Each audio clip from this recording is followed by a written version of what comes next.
अरे खानदानी भंडारे उम्र से ज्यादा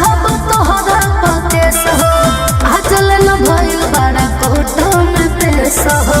तहरा बस के बाहर बा आज फरक नाही पड़ेला हमारा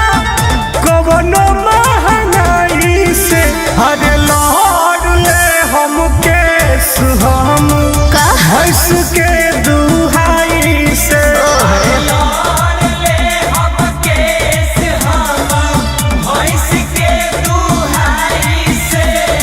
खातना कमैले करेला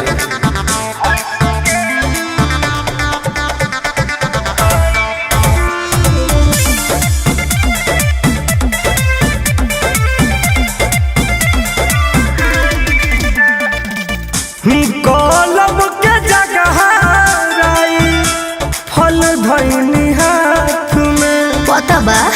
बचपन बीतल बारा पर राधिए के साथ में बुझल अरे हीरो से बढ़िया तोहरे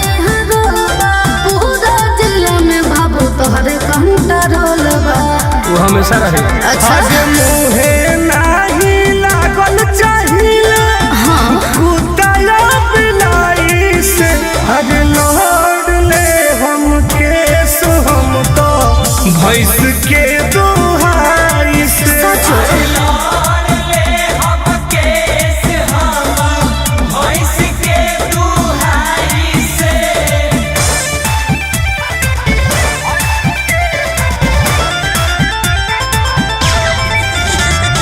म्यूजिक बाय अभिषेक गुप्ता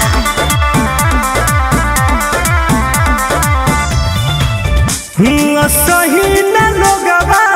भगवान जैसन पूजेला सही बात बा के ले अकड़ के जे तू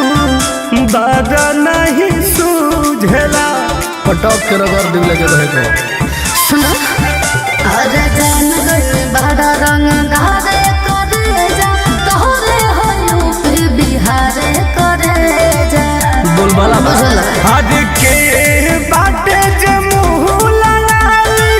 टुन टुन को लगी दोनों भाई से और लौट ले हम केस जाना अरे भैंस के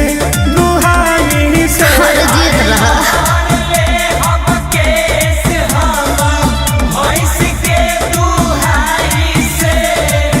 हमरा तो डरे नहीं है कोनो चीज के।